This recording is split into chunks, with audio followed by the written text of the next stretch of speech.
اعوذ باللہ من الشیطان الرجیم بسم اللہ الرحمن الرحیم۔ تاریخ اسلام میں دو شخصیتیں ایسی ہیں جن کو شہادت کے بعد اللہ نے بال و پر عطا فرمائے ہیں، اور اسی لیے دونوں کا لقب طیار ہے۔ پہلی شخصیت جناب جعفر طیار ہیں۔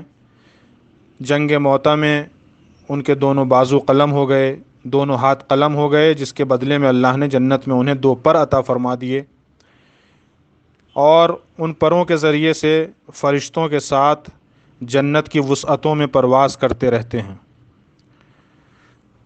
دوسری شخصیت حضرت ابو الفضل عباس علیہ السلام ہیں کہ کربلا کے میدان میں آپ کے بھی دونوں شانے قلم ہو گئے، جس کے بدلے میں اللہ نے آپ کو دو پر عطا فرمائے، اور آپ بھی فرشتوں کے ساتھ جنت کی وسعتوں میں پرواز کرتے رہتے ہیں۔ جنت کی وسعت کتنی ہیں اس کا اندازہ قرآن مجید کی آیت سے ہوتا ہے، جس میں اعلان ہوا ہے ارضھا کارض السماء والارض۔ دوسری آیت میں ارشاد ہوتا ہے ارضھا السماوات والارض۔ جنت کی وسعت اتنی ہے جتنی زمین اور آسمانوں کی وسعت ہے۔ جنت زمین اور آسمانوں کے برابر ہے اپنی وسعت کے اعتبار سے، تو اتنی وسعت میں یہ دونوں شخصیتیں پرواز کرتی رہتی ہیں فرشتوں کے ساتھ، اور اسی بنا پر دونوں شخصیتوں کا لقب روایات کی روشنی میں طیار ہے۔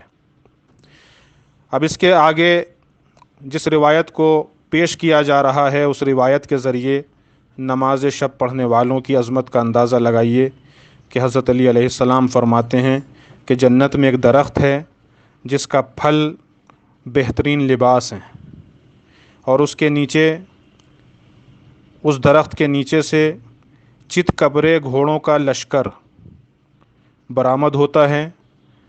چت کبرے گھوڑوں کا لشکر جو برآمد ہوتا ہے، اس کے اوپر زین تیار ہے، اور اس کے منہ میں لگام بھی لگی ہوئی ہے، اور اللہ نے ان گھوڑوں کو پر عطا کیے ہیں۔ ان گھوڑوں کی خصوصیت یہ ہے کہ یہ نہ پیشاب کرتے ہیں نہ پخانہ، چونکہ جنت کی غذائیں کھاتے ہیں تو جنت کی غذاؤں سے نہ پیشاب ہوتا ہے نہ پخانہ۔ یہ گھوڑے کس کے لیے اللہ نے پیدا کیے ہیں؟ یہ گھوڑوں کا لشکر کس کے لیے بنایا ہے؟ اللہ نے اپنے خاص ولیوں اور بندوں کے لیے بنایا ہے، جو ان گھوڑوں پر سوار ہو کر جنت میں پرواز کیا کرتے ہیں، اور جہاں چاہیں گے اللہ کے نیک بندے ان گھوڑوں پر سوار ہو کر جنت کی وسعتوں میں پرواز کیا کریں گے۔ جب پرواز کریں گے تو جو نیچے درجے کے افراد ہیں وہ ان کو دیکھ کر رشک کریں گے، اور اللہ کی بارگاہ میں کہیں گے خدایا، اس منزل تک تیرے ان بندوں کو کس چیز نے پہنچایا ہے کہ یہ تیرے خاص پیدا کیے ہوئے گھوڑوں پر جنت کی وسعتوں میں پرواز کرتے پھر رہے ہیں؟ تو ارشاد پروردگار ہوگا انہم کانوا یقومون اللیل ولا ینامون۔ میرے یہ بندے وہ ہیں جو دنیا میں راتوں کو عبادت کیا کرتے تھے اور کم سوتے تھے، یعنی نماز شب پڑھا کرتے تھے اور اپنی نیند کے ایک حصے کو نماز شب پر قربان کر دیا کرتے تھے۔